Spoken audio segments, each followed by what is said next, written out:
హల్లెలూయా. ప్రభు అందరిని ఆశీర్వదించునుగాక. ప్రభు మనందరినీ దీవించునుగాక. ఆయన ముఖకాంతిని ప్రకాశింపజేసి కరుణించి కాపాడునుగాక. సియోనుల నుండి యేసయ్య ఆశీర్వదించునుగాక.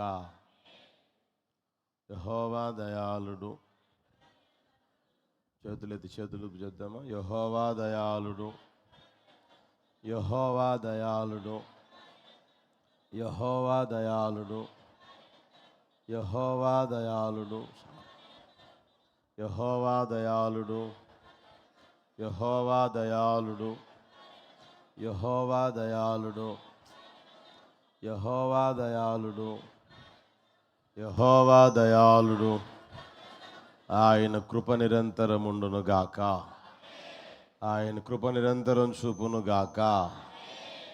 మిడ్డి తగ్గించుకోరా, మిడ్డి కొంచెం తగ్గించు.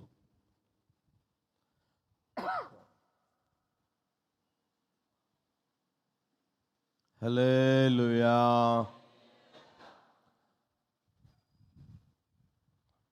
నా ప్రభు క్షేమాన్ని విస్తరింపచేయునుగాక. గత వారంలో జరిగిన కూటాలని ప్రభు ఆశీర్వదించేందుకు స్తోత్రం చెబుదామా?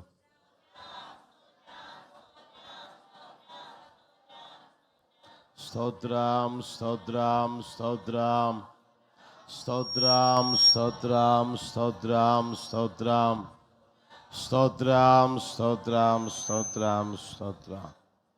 హల్లెలూయా. ఈ వారంలో మా పుట్టినరోజులు, పెళ్లి రోజులు ఉన్నాయని వాళ్ళు చేతులు ఎత్తండి. పూర్తిగా ప్రభు వారందరిని ఆశీర్వదించినట్లుగా స్తోత్రం చెబుదామా? స్తోత్రం, స్తోత్రం, స్తోత్రం, స్తోత్రం, స్తోత్రం, స్తోత్రం, స్తోత్రం. 19వ తేదీన ఉదయం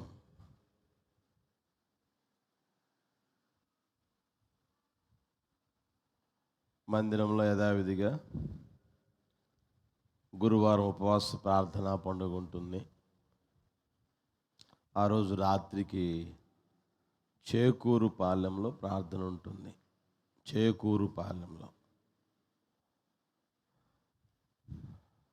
శనివారం యథావిధిగా మందిరంలో విజ్ఞాపన ప్రార్థన కుటుంబం ఉంటుంది. ఆదివారం 2 ఆరాధనలు జరుగుతాయి.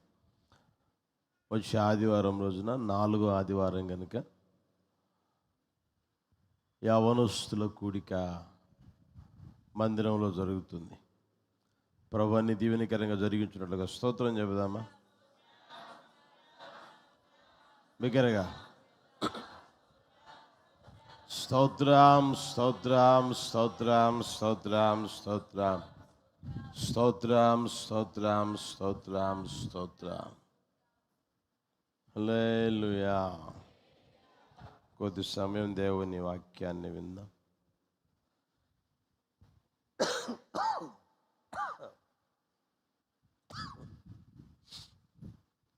మన ప్రభు అయిన యేసుక్రీస్తు వారి శ్రేష్టమైన నామంలో కూడి వచ్చిన మీ అందరికీ నా హృదయపూర్వకమైన వందనాలు, స్తోత్రాలు. మత్తయి సువర్తమానం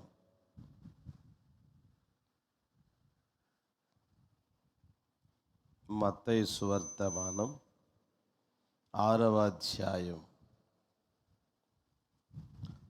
9, 10 వచనాలు కలిసి ఉంటాయి. ఆ వెనక వినపడట్లేదండి, చూడు.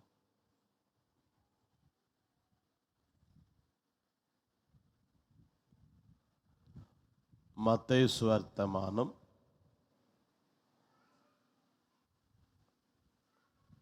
6వ అధ్యాయం 9, 10 వచనాలు కలిసి ఉంటాయి. అందరం చదువుదామా?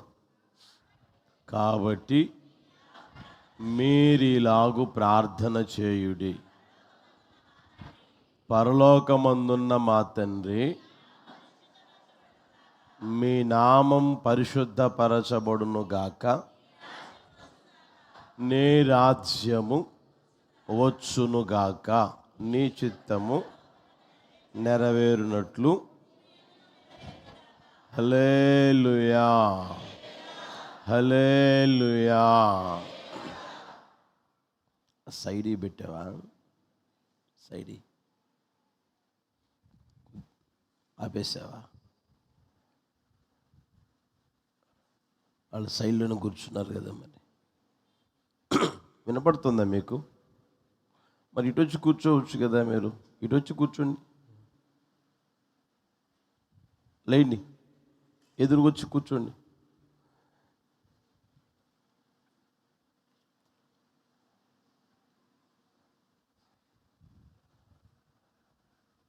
యేసు ప్రభువారు ఈ భూమి మీద సంచరిస్తున్న రోజుల్లో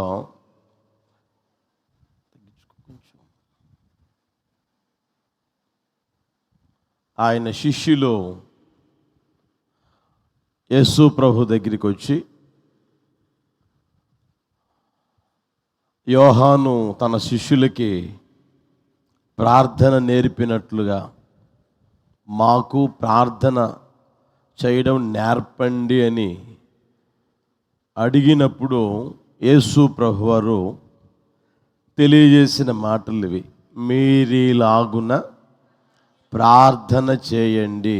మీరీలాగున, ఇదే కాదు, ఆ మాట గమనించండి. మీరీలాగున ప్రార్థన చెయ్యండి, ఇదే చేయమని చెప్పాల యేసు ప్రభువారు. మనోళ్ళేమో అదే చేస్తూ ఉంటారు. ఇక పరలోక ప్రార్థన, పరలోక ప్రార్థన అని. అది ఎక్కడా లేదు, అది పరలోక ప్రార్థన అని. మనోళ్ళు అట్లా పుట్టించారు కనుక మనోళ్ళు అదే చేస్తూ ఉంటారు. అదే పాడిందే పాడరా పాసిపళ్ళ దాస అంటారు చూడండి, అదే చేసుకుంటూ ఉంటారు, పరలోక ప్రార్థన, పరలోక ప్రార్థన అని. యేసు ప్రభువారు ఆ మాట చెప్పల, మీరీలాగున చేయమన్నాడు.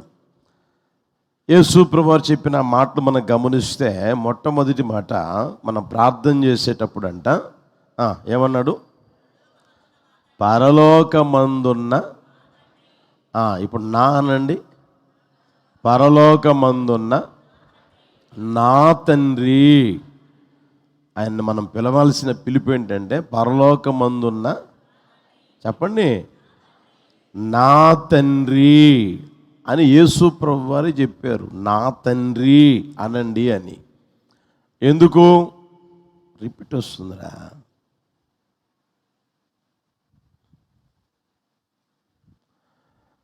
ఎందుకు అని అంటే, దేవునికి మనం పిల్లలుగా ఉండాలి. ఎవరుగా ఉండాలి? మనకు ఆయన ఎలా ఉండాలని? తండ్రిగా ఉండాలని. ఎఫెక్ట్ పెట్టావా? డిలే తీసి వస్తుంది. మనం ఆయనకి పిల్లలుగా ఉండాలని, ఆయన మనకు తండ్రిగా ఉండాలని ఆశపడతా ఉన్నాడు. ప్రియమైన వాళ్ళారా, మనం ఎప్పటికీ ఆయనకి పిల్లలుగానే ఉండాలని కోరుకున్నాడు. అందుకనే సొలొమోనును గూర్చి దేవుడు చెప్పిన మాటలు గమనిస్తే, దావీదుతో అన్నారు, సొలొమోను నాకు కుమారుడు. సొలొమోను ఎవరికి కుమారుడు? దేవుడు అంటాడు, నాకు కుమారుడు, నేను అతనికి తండ్రిని, నేను అతనికి తండ్రిని అంటాడు. ప్రియమైన వాళ్ళరా, దేవుడు మనకి తండ్రిగా ఉండాలని ఆశపడుతూ ఉంటాడు. ప్రియమైన వాళ్ళరా, దాన్ని మనం గుర్తెరగలగాలి. కొరింథీయులకు రాసిన 2వ పత్రిక 6వ అధ్యాయం 18వ వచనంలో చూస్తే, నేను మిమ్మును చేర్చుకొందును, మీకు తండ్రినై ఉందును, మీరు నాకు కుమారులను కుమార్తెలనై ఉందురని సర్వశక్తి గల ప్రభువు చెప్పుచున్నాడు. ఆయన మనకు తండ్రిగా ఉండాలని కోరుకుంటా ఉన్నాడు.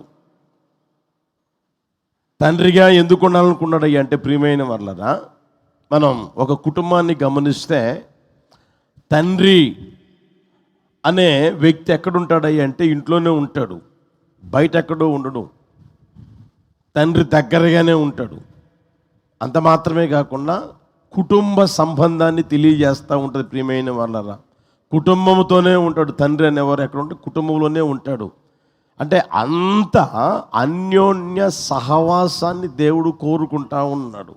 అందుకని మనం ఆయనకి కుమారులుగా ఉండాలి, మనకు ఆయన తండ్రిగా ఉండాలని ఆశపడతా ఉన్నాడు. ప్రియమైన వాళ్ళరా, తండ్రి అని అన్నప్పుడు ఇంకా మనం గమనిస్తే, మన దేవుణ్ణి ఆలోచన చేస్తే, మన దేవుడు ఒక శక్తి కాదు, ఆయన మనకు తండ్రిగా ఉన్నారు.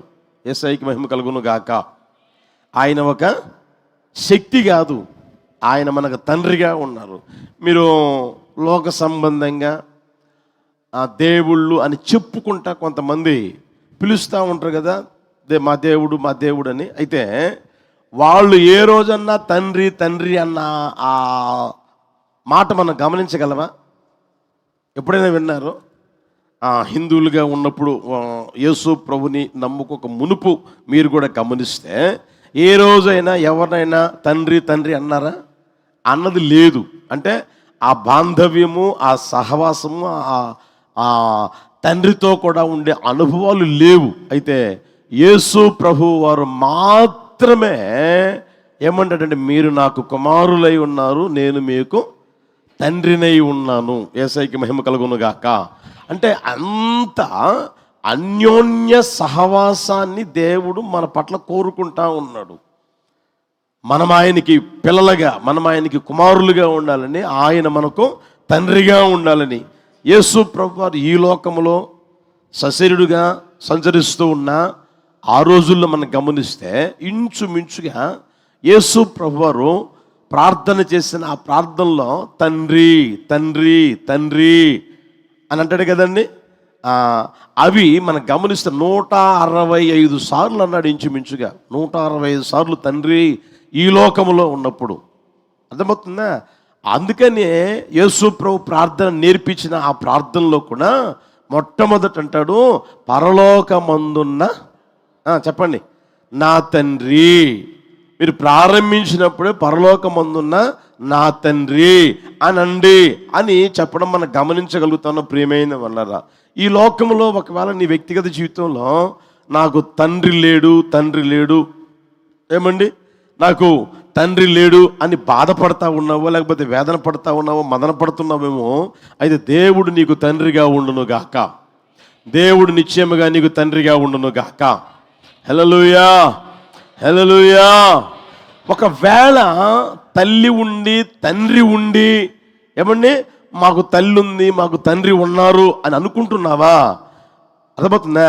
అయితే మన దేవునిని మించిన తండ్రి ఎవరు ఉండరు. ఈ లోకంలో నాకు తండ్రి ఉన్నాడు తల్లి ఉన్నారు అని అనుకున్నా కూడా, యేసయ్యని మించిన తండ్రి లోకంలో ఎవరు ఉండరు. యేసయ్యని పోలిన తండ్రి ఎవ్వరు ఉండరు. ప్రియమైన వాళ్ళరా, దాన్ని మనం గుర్తెరుగుదుము గాక. అందుకనే యేసు ప్రభువారు అంటారు, మీరు ప్రార్థన చేసేటప్పుడు పరలోకమందున్న నా తండ్రి లేదా మా తండ్రి మా తండ్రి అని మొదలుపెట్టి మీరు ప్రార్థన చేయడం నేర్చుకోండి అని వారికి నేర్పిన సందర్భాన్ని ఈ రోజున మనకి గుర్తు చేస్తా ఉన్నాడు. ప్రియమైన వాళ్ళరా, చూడండి, ఈ లోకంలో మా డాడీ మా డాడీ మా డాడీ అని మనం అంటాం. మా మమ్మీ మా మమ్మీ మా మమ్మీ అంటాం, కాదన్నట్లే. ఆ డాడీ ఎలాంటి వారని దేవుని వాక్యం చెప్తుంది తెలుసునా? చూడండి, ఒక మాట చూపిస్తాను. 7వ అధ్యాయం 10వ వచనం. 7వ అధ్యాయం 10వ వచనం. మత్తయి సువార్తమానం 7వ అధ్యాయం 10వ వచనం. జాగ్రత్త గమనించండి. ఇక్కడ మీరు చెడ్డవారై ఉండియు మీ పిల్లలకు మంచి ఈవుల నీయ నెరిగి ఉండగా, పరలోకమందున్న మీ తండ్రి తన్ను అడుగు వారికి అంతకంటే ఎంతో నిశ్చయముగా మంచి ఈవులనిచ్చును. అర్థమవుతుందా? ఈ లోకములో తండ్రి అని అంటూ ఉన్నవారు ఎలాంటి వారని దేవుని వాక్యం చెప్తుందంటే, మీరు చెప్పండి గట్టిగా, మీరు చెడ్డవారై ఉండగా, స్వభావంలో లేకపోతే తలంపుల్లో ఆలోచనలో ప్రవర్తనలో ఏమండి చెడ్డవారై ఉండగా. తన పిల్లలకి మంచి ఈవులను ఇయ్యనెరిగి ఉంటాడు. నా పిల్లలకి మంచివే ఇవ్వాలి, నా పిల్లలకి శ్రేష్టమైనవే ఇవ్వాలి, నా పిల్లలకి ఏమండి అందరికంటే మంచియే ఇవ్వాలి అని అనుకుంటాడు. ఏది తండ్రి చెడ్డవాడై ఉండి కూడా మంచి ఈవులు ఇవ్వాలి అనుకుంటాడు పిల్లలకి. అయితే అక్కడ రాయబడిన మాట మనం గమనిస్తే, మీ పరలోకపు తండ్రి వాటికంటే ఎంతో శ్రేష్టమైన ఈవులను ఇచ్చును. హల్లెలూయా. 21వ కీర్తన 3వ చరణం మనం గమనిస్తే అక్కడ శ్రేష్టమైన ఆశీర్వాదాలతో ఆయన మనల్ని ఎదుర్కొంటాడంటే ప్రియమైన వాళ్ళరా. ఏ ఆశీర్వాదాలు? శ్రేష్టమైన శ్రేయస్కరమైన ఆశీర్వాదములతో ఆయన మనల్ని ఎదుర్కొంటాడంట. తండ్రి మనల్ని ఎదుర్కొంటాడంటే ప్రియమైన వాళ్ళరా. నా పిల్లలకి శ్రేయస్కరమైనవి ఇవ్వాలి, మంచివే ఇవ్వాలి, గొప్పవే ఇవ్వాలి, శ్రేష్టమైనవి ఇవ్వాలి అని ఆయన ఆశపడతా ఉంటాడు ప్రియమైన వాళ్ళరా. అందుకనే ఈ రోజున మనం గమనించగలగాలి, మన దేవుడు ఎవరయ్యా అంటే మనకు తండ్రి. మనకు ఎవరైనా తండ్రి. తండ్రి.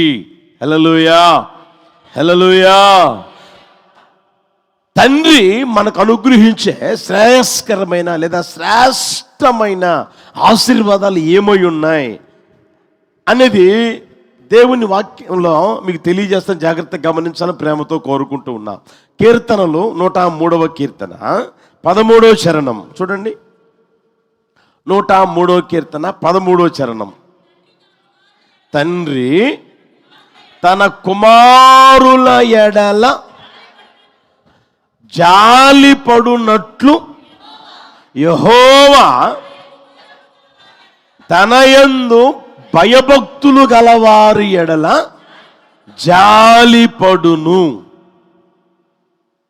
మనం అక్కడ గమనిస్తే తండ్రి తన కుమారుల ఎడల జాలిపడునట్లు, తండ్రి తన కుమారులు జాలి పడతాడు. ఈ లోకంలో ఉన్న తండ్రి తన కుమారుని ఏం చూపుతాడంట? జాలి చూపుతూ ఉంటాడు, దయ చూపుతూ ఉంటాడు, కరుణ చూపుతూ ఉంటాడు, ప్రేమ చూపుతూ ఉంటాడు, వారిని గురించి విచారిస్తూ ఉంటాడు, వారిని పట్టించుకుంటూ ఉంటాడు. ఏమండి, వారి మీద ఒక భారము బాధ్యత అనేది ఉంటుంది. తండ్రికి పిల్లల మీద భారము బాధ్యత అనేది ఉంటుంది ప్రియమైన వాళ్ళరా. మీకు ఇంకా సింపుల్గా అర్థమైందని చెప్తాను చూడండి. ఇప్పుడు పిల్లలు కాలేజీకి పోయారనుకోండి, కాలేజీ టైం అయిపోయింది, 5 లేదా 5:30 లేదా 6 గంటలు అయిపోయింది. 6:30కంతా ఇంట్లో ఉండాలి పిల్లలు. ఒకవేళ లేకపోతే వాడికి ఇష్టం వచ్చినప్పుడు వస్తాడులే అని అనుకుంటారా? అమ్మాయి రాకపోయినా అబ్బాయి రాకపోయినా అనుకుంటారా? వెంటనే ఫోన్ చేస్తారు, నాన్న ఇంకా ఎక్కడ రాలేదు, ఎక్కడున్నావు ఇంకా ఎందుకు రాలేదు అని మాట్లాడే ఆ స్వభావం ఉంటుంది. ఎందుకని? వాడు ఎక్కడైనా తిరుగుతున్నాడని కాదు, టైం అయిపోయింది కదా, ఇంకా ఇంటికి రాలేదే అని ప్రియమైన వాళ్ళరా ఆ భారం ఉంటుంది, ఆ బాధ్యత ఉంటుంది, పరామర్శ ఉంటుంది. ఆ తర్వాత ఏమంటే విచారిస్తూ ఉంటాడు తండ్రి. అర్థమవుతుందా? అదేవిధంగా ఇప్పుడు దేవుని వాక్యం మనం చూస్తే, మీ లోక సంబంధమైన తండ్రి కంటే మీ పరలోకమందున్న తండ్రి అంతకంటే ఎక్కువగా ఈవుల్ని ఇస్తాడని ఉంది. అర్థమవుతుందా? లోక సంబంధమైన తండ్రే అంతగా విచారిస్తే, అంతగా నిన్ను పట్టించుకుంటే, మరి పరలోకమందున్న తండ్రిని ఎంతగా పట్టించుకుంటాడు? దాన్ని గుర్తెరుగుదువు గాక. హల్లెలూయా. ఆలోచన చేసుకుందువు గాక. హల్లెలూయా. బైబిల్లో మీకు చూపిస్తాను చూడండి. సంఖ్యాకాండం 11వ అధ్యాయం 12వ వచనం. సంఖ్యాకాండం 11వ అధ్యాయం 12వ వచనం తీయండి అందరూ. నేనే ఈ సర్వజనమును గర్భమును ధరించి తినా, నేనే వీరిని కంటినా, పాలిచ్చి పెంచడు తండ్రి పసిపిల్లలను మోయునట్లు, నేను వీరి తండ్రులకు ప్రమాణపూర్వకముగా ఇచ్చిన దేశమునకు వీరిని నీ రొమ్మున ఎత్తుకొని పొమ్మని నాతో చెప్పుచున్నావు. దేవుడు, జాగ్రత్త గమనించండి, మోషేతో అన్న మాటలు మరొకసారి చెప్తా ఉన్నాడు, దేవునికి జ్ఞాపకం చేస్తా ఉన్నాడు, నేనేమైనా ఈ సర్వజనమును గర్భం ధరించానా? నేనేమైనా వీళ్ళందరినీ కన్నానా? వీళ్ళందరూ నా కడుపును పుట్టారా? వీళ్ళందరూ నేను కన్నానా? మీరేమో తండ్రి తన పసిపిల్లలను చూడండి, అక్కడ పాలిచ్చి పెంచాడు తండ్రి, పసిపిల్లలను మోయినట్లు వీళ్ళని మోసుకొని వెళ్ళమని చెప్తా ఉన్నాం అంటా ఉన్నాడు. ప్రియమైన వాళ్ళు అంటే మనం అక్కడ గుర్తెరగాల్సింది, కన్న తండ్రి అయితే ఏం చేస్తాడయ్య అంటే పాలిచ్చి పెంచాడు తండ్రి, పసిపిల్లలను మోయునట్లు, విచారించున్నట్లు, పరామర్శించున్నట్లు, వాడి అవసరాలు తీర్చున్నట్లు ఏం చేస్తాడంటే అన్ని భారము బాధ్యత కలిగి పట్టించుకుంటూ అతన్ని మోసుకుంటూ వెళ్తాడు. యేసయ్యకి మహిమ కలుగును గాక. ఇప్పుడు మీరు ఉన్నారు చూడండి, మీరు పిల్లలకి అన్నారు, కానీ వాళ్ళు పెరిగి పెద్ద అయినప్పుడు మీరేం చేస్తారు? వాడికి కావాల్సిన బట్టలు చూస్తారు, వాడికి కావాల్సిన తిండి చూస్తారు, వాడికి కావాల్సిన చదువు చూస్తారు, వాడికి కావాల్సిన సమస్తం చూస్తూనే ఉంటారు. అవునా కదా? ఎందుకని తండ్రివి కనుక. అర్థమవుతుందా? అంతకంటే ఎక్కువగా మన పరలోకపు తండ్రి నిన్ను పరామర్శించునుగాక, నీ మీద జాలిపడునుగాక, నిన్ను ఆయన పట్టించుకునుగాక, ఆయన నీ విషయమై భారము బాధ్యత కలిగి నిన్ను మోసుకుంటూ వచ్చునుగాక. హల్లెలూయా. దాన్ని నీ వ్యక్తిగత జీవితంలో గుర్తెరగలిగే స్థితిలోనికి రావాలి ప్రియమైన వాళ్ళరా. అందుకని మీకు ముందే చెప్పా, ఆయన ఎవరయ్యా అంటే దేవుడుగా మాత్రమే ఉన్నవాడు కాదు. నేను దేవుణ్ణి, మీరెవరో ప్రజలు అన్నవాడు కాదు. నేను మీకు తండ్రిని రా అంటాడు. మీరు నాకు కుమారులు, మీరు నాకు కుమారులు కాబట్టి నేను మీకు తండ్రిని కాబట్టి మీ మీద నాకు భారం ఉంది, మీ మీద నాకు బాధ్యత ఉంది, మీ మీద ఏమండి నా దృష్టి ఉంది, మీ గురించి నాకు ఒక ఆలోచన ఉంది, మీ గురించి నేను పట్టించుకుంటున్నాను, మీ గురించి నేను విచారిస్తూ ఉన్నాను అని ఆయన అంటాడు. ప్రియమైన వాళ్ళరా, దాన్ని మన జీవితంలో ఆలోచన చేసుకోగలిగే స్థితిలోనికి రావాలి. కొంతమంది అంటూ ఉంటారు, ఏమని తెలిసినా, నాకా తల్లి లేదు, నాకా తండ్రి లేడు, నన్ను పట్టించుకునే వాళ్ళు లేరు, నాతో మాట్లాడేవారు లేరు, నా ఆలన చూసేవారు లేరు, నా పాలన చూసేవారు లేరు, నా అవసరాలు తీర్చేవారు కూడా ఎవరు లేరు, ఏదో బతుకు అని చెప్పి అనుకుంటా ఉంటారు. అయితే ప్రభు అంటాడు, నేను నీ విషయమై భారము బాధ్యత కలిగి ఉన్నాను. హల్లెలూయా. లోక సంబంధమైన తండ్రే అంత భారము బాధ్యత కలిగి ఉంటే ఏమండి పరలోకమందున్న తండ్రి ఇంకెంత భారము బాధ్యత కలిగి ఉంటాడు? అర్థమవుతుందే? నీవు నా పిల్లలని వారి కోసం తపన పడుతూ ఉంటే పరలోకమందున్న తండ్రి ఏమండి ఆయన ఎంతగా నీ మీద తపన పడుతూ ఉంటాడు. నీ గురించి ఆయన ఎంతగా భారము బాధ్యత కలిగి ఉంటాడు, ఎంతగా నిన్ను పరామర్శిస్తూ ఉంటాడు. బైబిల్లో మనం ఆలోచన చేయగలం ప్రియమైన వాళ్ళరా. యెరూషలేములో ఉండవలసిన వాడు యెరూషలేములో ఉండకుండా యెరికో పట్టణానికి దిగిపోతూ ఉంటే దొంగల చేతులు చిక్కి ఏమండి ఆ తర్వాత ఆయన ఏం చేశారు అంటే కొట్టి కొర ప్రాణముతో విడిచిపెట్టిపోయారంట. ఏది? అతగాడి దగ్గర ఉన్న సమస్తం దోచుకొని కొర ప్రాణముతో విడిచిపెట్టి పోతే ఆ దారులు అలా ఒక యాజకుడు పోతా ఉంటే చూశాడంట కానీ పట్టించుకోలే. ఒక లేవీయుడు పోతా ఉన్నాడు, చూశాడు కానీ పట్టించుకోలే. అయితే ఒక సమరయుడు ఆ మార్గమును బడి వెళుతూ అతనిని చూచి అతని దగ్గరికి వెళ్ళి ఏమండి అతని గాయములు కట్టి అతని తన వాహనం మీద ఎక్కించుకొని పూటకోళ్ళ వాని ఇంటికి తీసుకుని వచ్చి అతను ఏం చేశాడంట, పరామర్శించను అని రాయబడింది ప్రియమైన వాళ్ళ. కనుక నీ వ్యక్తిగత జీవితంలో ఎవరు నిన్ను పట్టించుకున్నా, ఎవరి నుంచి పట్టించుకోకపోయినా, ఎవరు నిన్ను పలకరించకపోయినా, ఎవరు నీ వ్యక్తిగత జీవితంలో ఏమంటే భారము బాధ్యత కలిగి ఉన్నా ఏమండి లేకపోయినా నా దేవుడు నీ మీద దృష్టి నిలిపి నీ మీద భారము బాధ్యత కలిగి ఉండును గాక. హల్లెలూయా. ఎందుకంటే ఆయన నీ తండ్రి, ఆయన నీ తండ్రి కనుక ఆ కార్యం చేయునుగాక. హల్లెలూయా. బైబిల్లో మీకు అర్థమైందని చెప్తాను చూడండి. దావీదు ఆ రోజున యుద్ధానికి పోవలసిన యుద్ధానికి పోకుండా నిద్రపోయాడు. నిద్రపోయి ఆయనకి మెలుకు వచ్చినప్పుడు లేచి అలా మిద్ది మీద తిరుగుతూ ఉంటే చూడకూడని దృశ్యం చూశాడు. ఆశించకూడదు ఆశించాడు, తర్వాత చేయకూడదు చేశాడు. అది అయిపోయింది. ఆమె వర్తమానం పంపించింది కొన్ని రోజుల తర్వాత, నేను గర్భవతిని అని. ఆ తర్వాత ఇతగాడు ఆలోచన చేసి ఏమండి వాళ్ళ భర్తని పిలిపించాడు. ఆమె గారి భర్తని పిలిపించి, నీ ఇంటికి పోరా, నీ భార్య దగ్గరికి పోరా అన్నాడు. ఇంటికాడ ఉండి పో అన్నాడు. ఆయన నేనెందుకు పోతానండి అని అక్కడే ఉన్నాడు. ఆ తర్వాత లెటర్ రాసి పంపించడం జరిగింది. తర్వాత దావీదు అతగాడిని చంపేయమని చెప్పి అవన్నీ జరిగిపోయినాయి. ఏమండి ఆ తర్వాత మీరు గమనిస్తే ఆమె పిల్లవానికి అన్నది. పిల్లవానికి అన్న తర్వాత అయ్యో నాకు కుమారుడు పుట్టాడు అని అనుకొని ఆ వ్యక్తి సంబరపడతా ఉన్నాడు. సంబరపడతా ఉన్నప్పుడు అక్కడ రాయబడిన మాట ఏంటంటే యెహోవా అతన్ని మొత్తెను అని రాయబడింది. ఆ బిడ్డను మొత్తాడంట. చూడండి ఆ మాట 12:16 సమూయేలు 2వ పుస్తకం 12:16.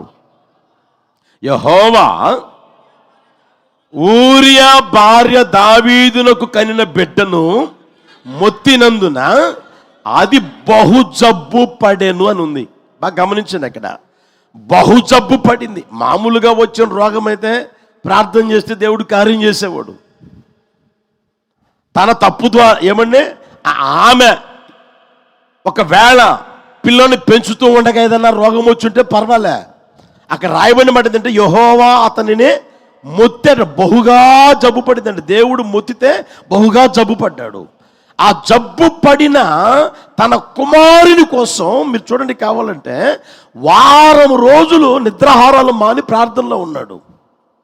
వారం రోజులు నిద్రాహారాలు మాని ప్రార్థన చేస్తూ ఉన్నాడు. ఎందుకంటే తన పిల్లవాడు బతకాలి, తన పిల్లవాడు బ్రతికించుకోవాలి అన్న ఆశ తండ్రికి. చూడండి ప్రియమైన వాళ్ళరా, ఎంత భారం ఉందో, ఎంత బాధ్యత ఉందో గమనించండి. ఆశ, బిడ్డని చంపుకోకూడదు, బిడ్డ బ్రతకాలి అని. అర్థమవుతుందా? ఏది అతగాడేమైనా చేసుకొని కన్న బిడ్డ కాదు. అర్థమవుతుందా? ఆశించాడండి. ఆ తర్వాత ఏమంటే కోరిక తీర్చుకునేదానికి లేదా ఇచ్చ తీర్చుకునేదానికి ఏమంటే ఆ పని చేశాడు. ఆమె గర్భవతిగా మారింది. దాని వలన పుట్టిన ఆ కుమారుడి మీదే ఎంత జాలి ఉందో చూడండి. అతనికి దావీదుకి ఎంత జాలి ఉందో చూడండి. వదిలేయచ్చు, నీ కర్మను అనుభవించుకో అని. అర్థమవుతుంది ప్రియమైన వాళ్ళ. అయితే ఆ తప్పు వలన పుట్టిన ఆ కుమారుని మీదే ఎంత జాలి, ఎంత భారం ఉందో గమనించండి. వారం రోజులు ప్రార్థన చేశాడు. వారం రోజులు ప్రియమైన వాళ్ళ నిద్రాహారాలు మాని. అర్థమవుతుందా? తండ్రి తన కుమారుని జాలి పడ్డమంటే గమనించండి. అర్థమవుతుందా? అలా పుట్టిన వ్యక్తి మీదే ఏమండి అతగాడికి అంత జాలి, అంత కనికరం ఉంటే మనం ఎవరం దేవునికి? చెప్పరేమండి, మనం ఎవరం ఆయనకే? కుమారులం. హల్లెలూయా. మనం ఎవరం ఆయనకే? పిల్లలం. ఎలా? ఎవరు ఏమంటే ఎందరూ ఆయన నామాన్ని విశ్వసించారు, అంగీకరించారు, వారందరూ పిల్లలుగా మారేదానికి అధికారం ఇచ్చాడు ఆయన. మనం అధికారం కలిగిన పిల్లలం, మనం వారసత్వం కలిగిన పిల్లలం. అర్థమవుతుందా? మరి మనం మీద ఇంకెంత భారం ఉంటుంది, ఇంకెంత బాధ్యత ఉంటుంది ఆయనకి, మన దేవునికి. దాన్ని గుర్తెరుగుదుము గాక. హల్లెలూయా.